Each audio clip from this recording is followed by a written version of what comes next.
My career sucks. Sex just isn't the same. What's my purpose? Where did this fat come from? My relationship is killing me. I'll never be happy. My debt is piling up. I'll never find love. Why can't I be like other gay guys? Hey guys, it's time to get a grip, stop whining, make a bold move, and do something amazing with your 40-plus gay life. Let's get to the show with your Tell It Like It Is host, Rick Clemons, who does his best to never act like a dick or a diva unless you act like one first.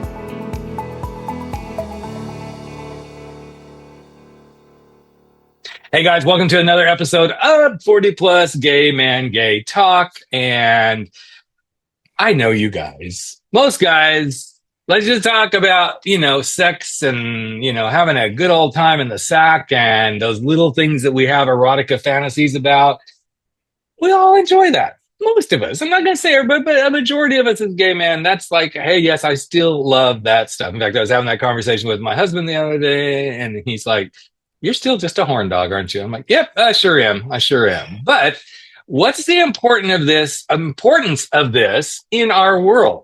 Because there's lots of people who bring it to our world in different ways. There's erotic coaches, there's sex coaches, there's porn. And then there's people like our guest today who is an author. And he writes male-to-male erotica.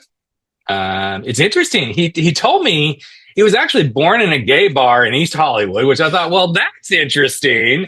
And it was sometimes in his late 20s when he figured this out. But, the bar's since closed years ago, and Kit is his name, Kit Roughhouse. And he just keeps keeping that little spirit alive, putting these books out. And he loves being just a gleeful, sexy little kind of smut. So I figured, why not? Let's have a sexy little smut on our hands today and talk about why erotica, why it's actually a healthy thing in my mind, and see where we go. I can't wait to chat with Kit. We met in an interesting way, but we're not going to go there. It wasn't sex, guys. It wasn't sex, okay? But I can't wait to... I've read some of his stuff. I think it's pretty funny. It's got some good, sexy stuff in it. So welcome to the podcast, Kit. I am so excited to have this conversation, man. And I appreciate you. Thank you. Thanks. It's great to be here.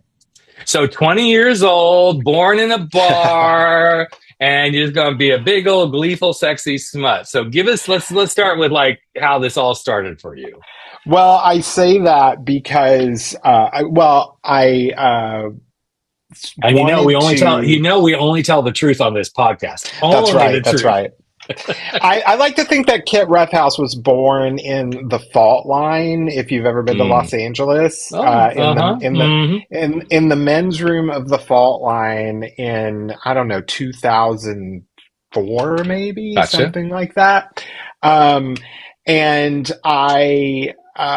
The reason I say that is because the first story in the first Kit Roughhouse collection called Roughhouse Men is a little bit of a kind of a wish fulfillment fantasy. And I had an experience in the fault line with someone that kind of was what would have happened if I made a different choice than the one I'd made? Yep. And so I kind of let my imagination run wild with it kind of making one choice instead of the other.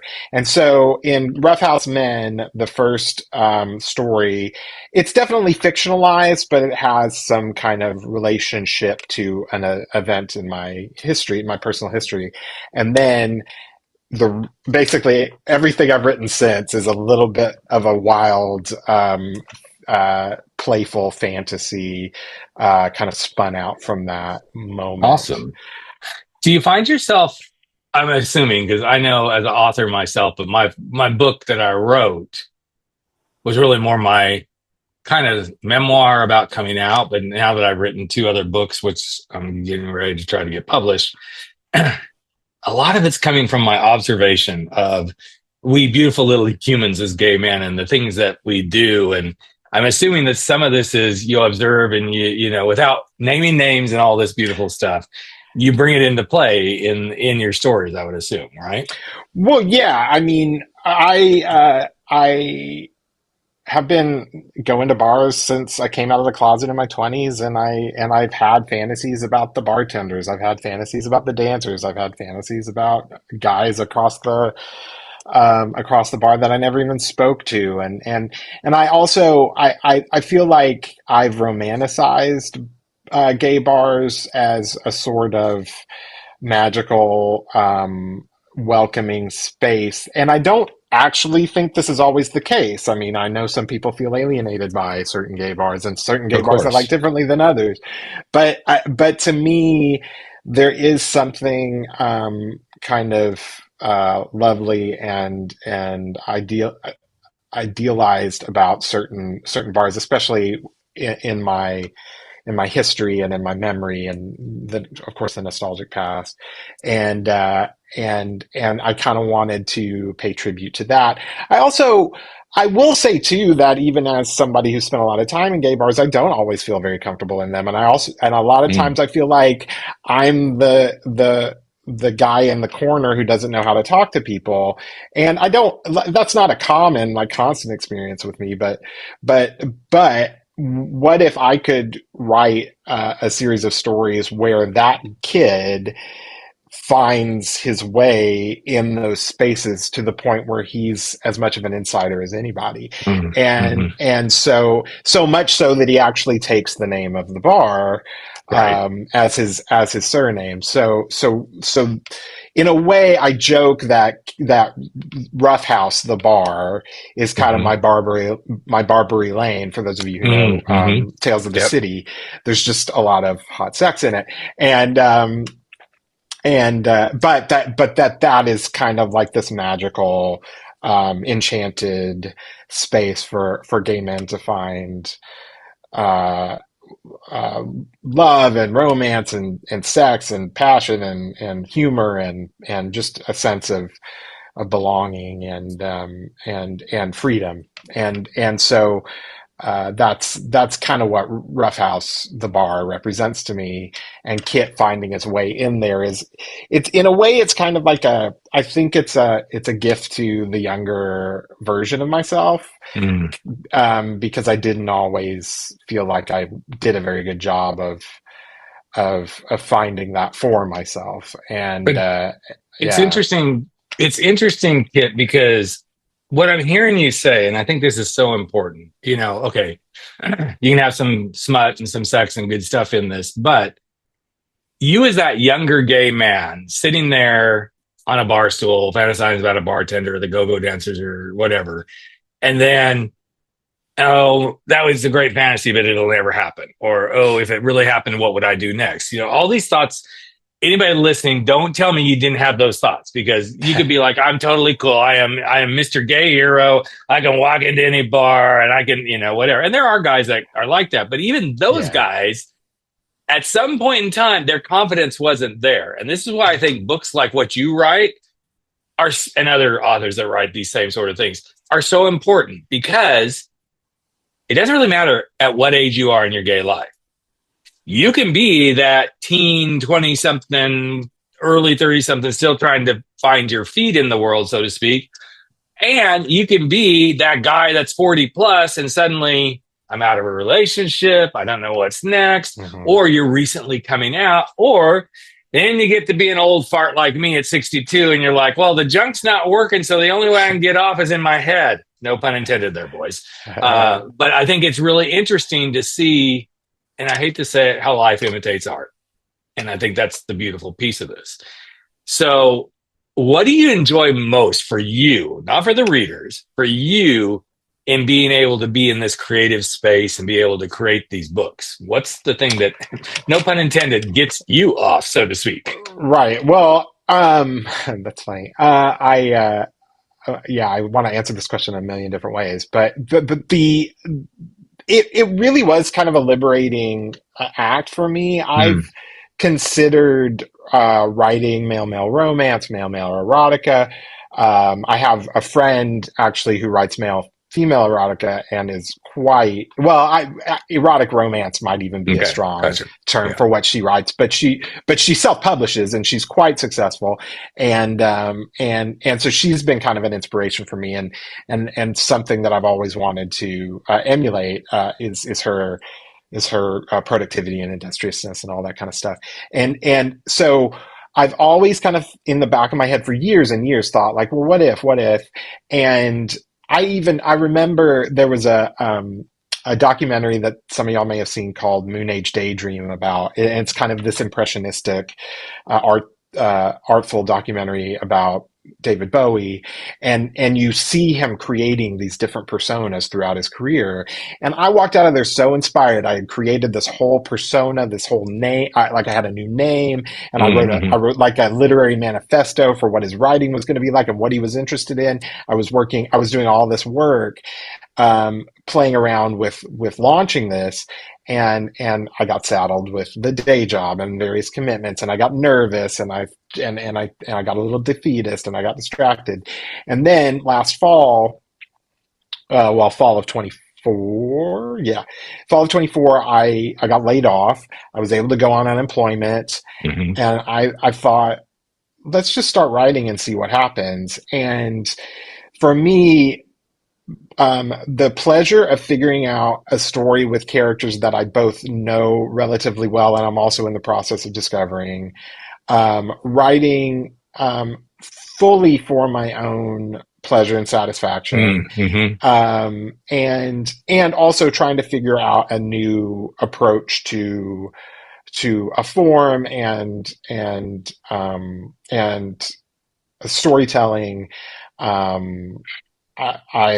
And then the larger piece of this, which is self-publishing and figuring out what my publishing model is, and how I'm going to figure out how to even make an ebook and how to make a cover that's appealing, and then once I've done all of that, how do I get people to read it, and all of those steps, from the creation of the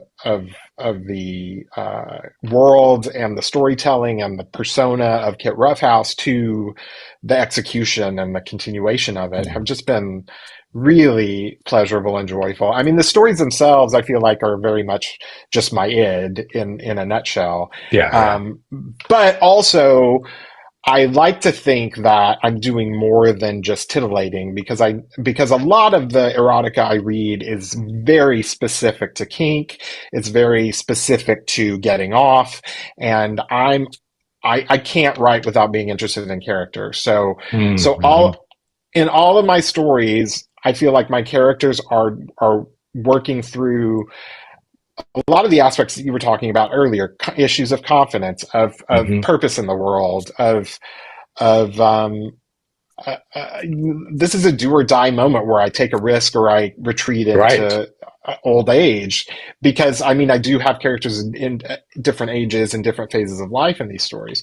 So all of those things are very much a part of it too. And it's been a really lovely opportunity for me to bring my interest in gay sex and gay sexual history and gay literary history and kink and bars, and I mean, I get turned on by the writing of them. I get turned on when I get to share and talk about them with people, and I also feel very creatively fulfilled. So it's just been great. I think it's fun too when you realize, well, not only fun, but when you step into something that was probably within ourselves all along, and we bring it to the surface,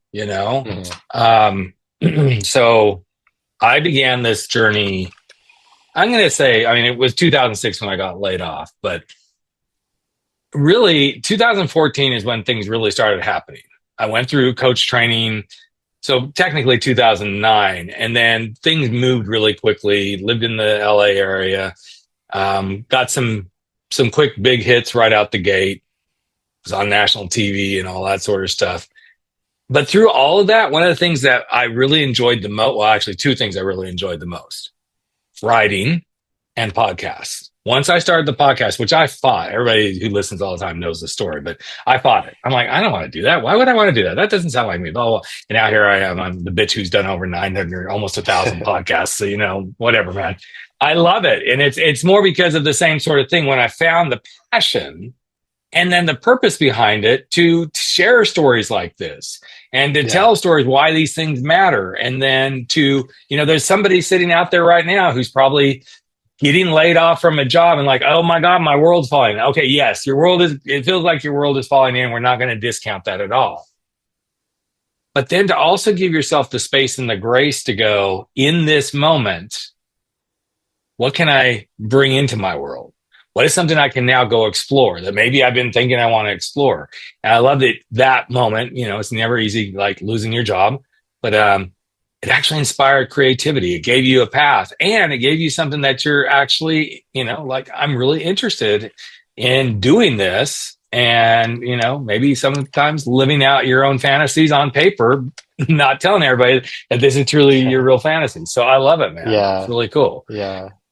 So as you go through the creative process, is there ever a time you have a thought and go, I don't know if I could actually go explore that? And you like, I don't know, I kind of like to go explore that, put it on paper, but I'm not sure I should.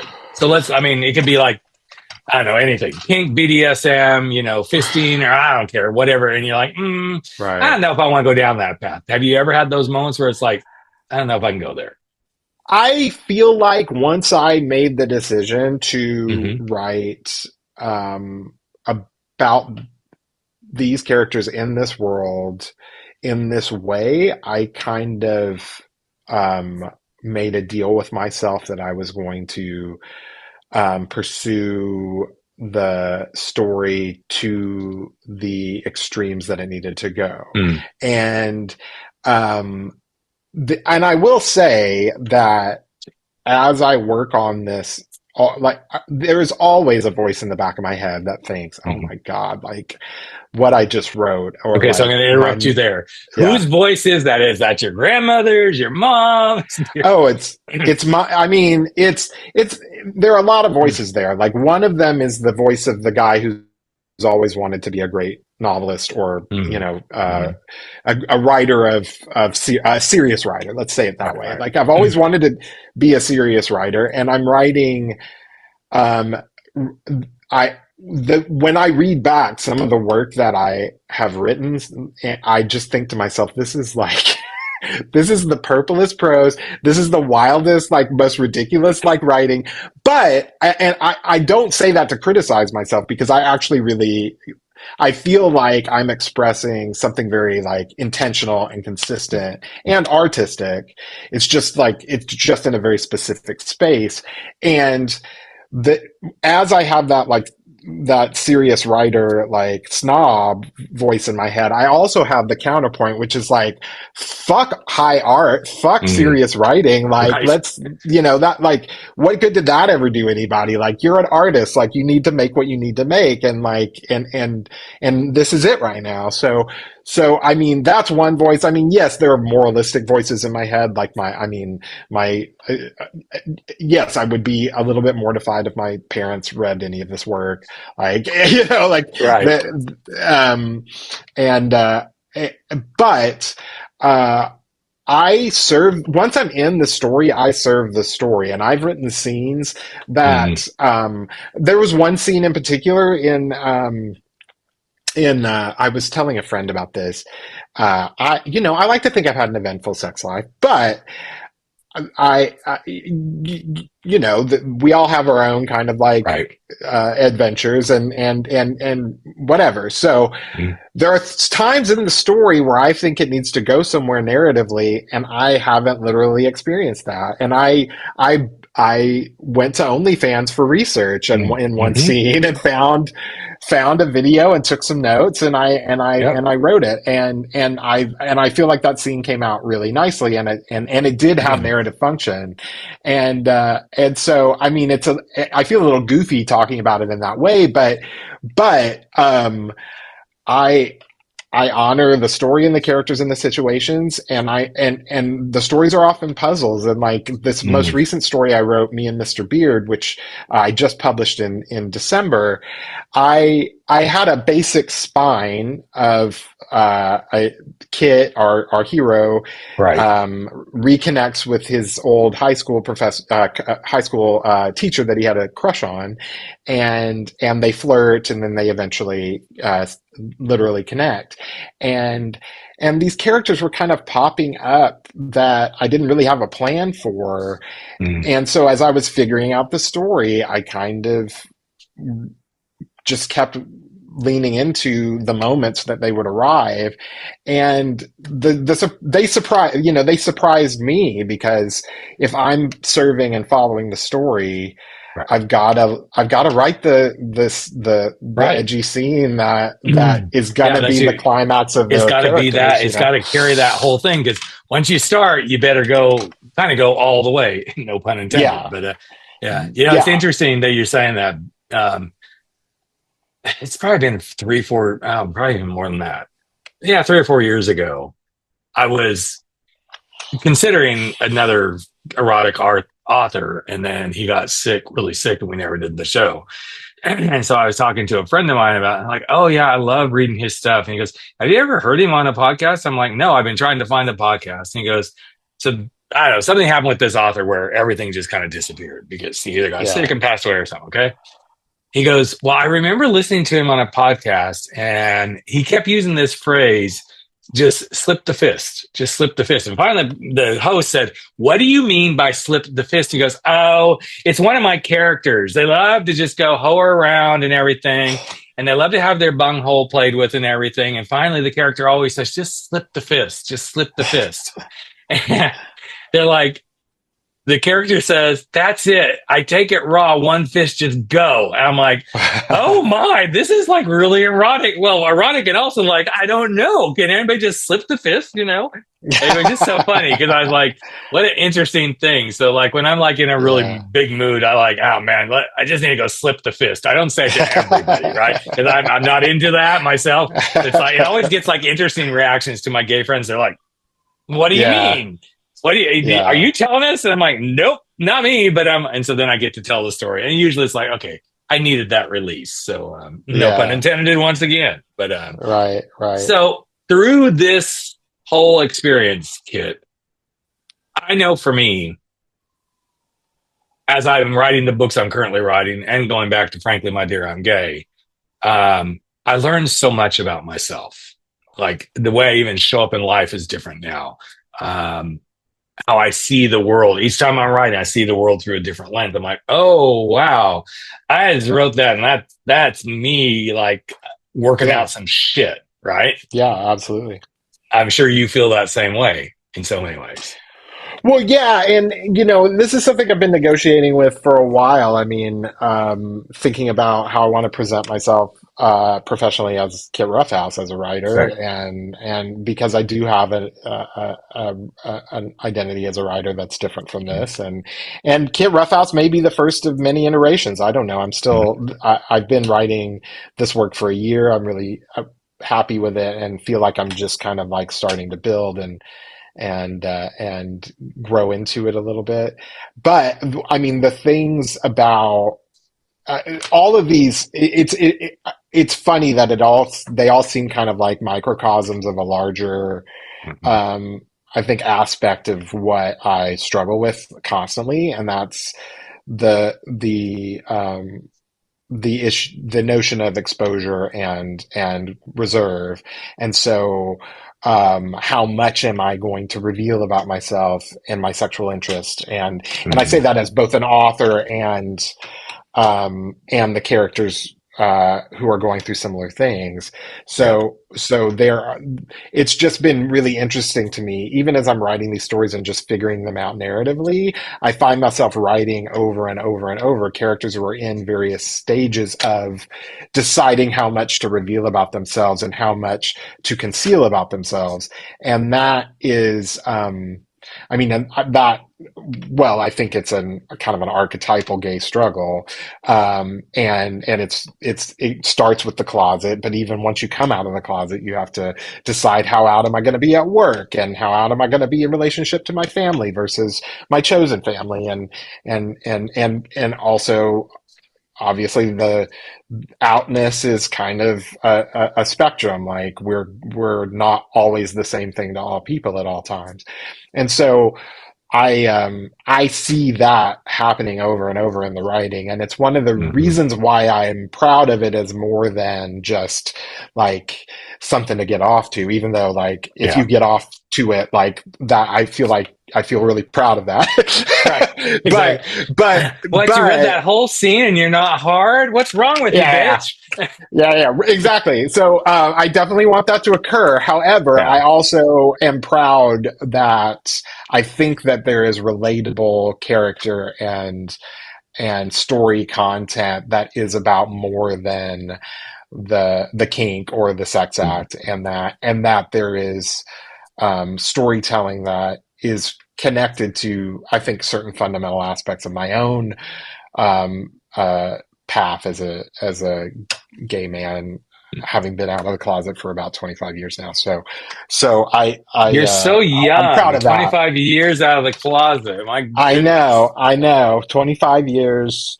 That back of the bathroom Mm. in the gay bar was such a short time You ago. know, that's so interesting. Now that you said that, I'm sitting here going, "Oh my, we're both been out of the closet the same amount of time."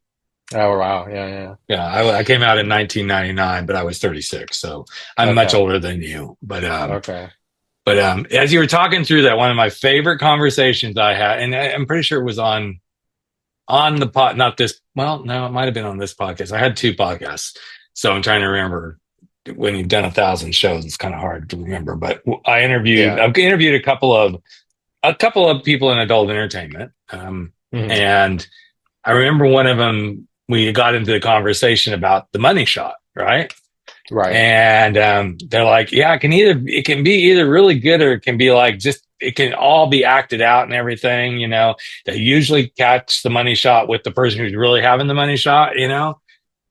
And he said, he goes, but I always am thinking, as they were starting to get there, like, am I going to make it? Is it going to happen? Is it going to go? I'm like, really? And I'm like, because it's kind of, you got to create that erotica, because that's why you're on camera, right? Right, right. So he goes, but it rarely ever happens that he goes, with everything else we do, this stay hard and all this stuff. He goes, every once in a while there's viewings with just my circle of friends. I'm like, oh, really? Your Oh circle wow. of friends, there's a viewing, right? He's like, I'm always more nervous about, is it going to get him excited? Is it going to get him off? And if it's not, what did I Yeah, do wrong? So he's yeah. in one of those viewings with a friend of his, and it happens, the money shot, and the thing ends, and he turns to his friend and goes, so? And his friend's like, yeah, it was all right. He's like, really? He goes, yeah, it didn't get me hard. I'm like, wow, why not? He goes, because I know you, bitch. I've seen your junk. We hang out. I know all the dirty bits about you. Why would you get me excited? Okay. So I thought it was a really interesting thing, because sometimes it is that thing of, oh, wow, what are people going to say? Or how are they going to react? And then we create this whole story, right? Mhm. I think it's so interesting as a writer, or even podcaster, but especially as a writer, you want to be vested in it. But if you get too vested in it, for me at least, I don't know about you, Kit, if I'm too vested in the experience, I have a really hard time writing, because now it's Yeah. like I'm trying to make it perfect and all this stuff. And I just recently went through book number 2, and I'm doing the rewrite right now. And there was so many times, it was over Christmas holiday. Thank God my husband wasn't home while I was doing most of this, because it was just me alone, and I'm going through it, and I'm like, what's this shit? Fuck that, bitch. Why did you say that? I don't get I don't even know where you were going. So it's an interesting thing. But then I caught myself going into, it's got to get better. It's got to be this. And then I couldn't do anything. I was so Right, stifled in my own right. rewrite. Like, okay, I walked away for a day and said, forget it. And then I came back like, no, just what hit you. And I think another thing that, for guys that are listening who've never been down this process, okay, we've all been down the process because we all had to write papers in school and stuff. But when you go to the length of a book, it's a whole nother thing to be out of your head yet in your head doing what we do. Right. Because there is a end goal that we're trying to get to. So Yeah. anyway, Yeah, I feel like I try to serve the story as well as I can, mhm, but also not be precious about it mhm, because I'm self-publishing, and because I'm trying to get work out there, keep myself top of mind for people who have found me and discover new audience. I want to keep publishing. So yep. I I don't know if you're familiar with Chuck Tingle, but he's another kind of inspiration for me as a writer who Mm, publishes quickly and is funny and kind of fanciful with his erotic writing, and he's branched off into more kind of mainstream novels as well. gotcha. But he is, I mean, and he's like so inspiring and successful. But one of the things he does is he writes very quickly and he publishes. He gives it like one read and he publishes it.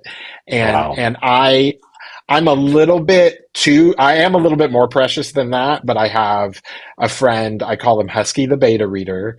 Mm, He and Husky will give me a quick read and will give me notes, and I will then once I finish the story and I've gotten his notes, I'll do a quick pass, making adjustments, and then I will prep the story and I'll get it online. mhm, So mhm. so the process requires me to go with my gut a little bit more, to work a little bit more quickly.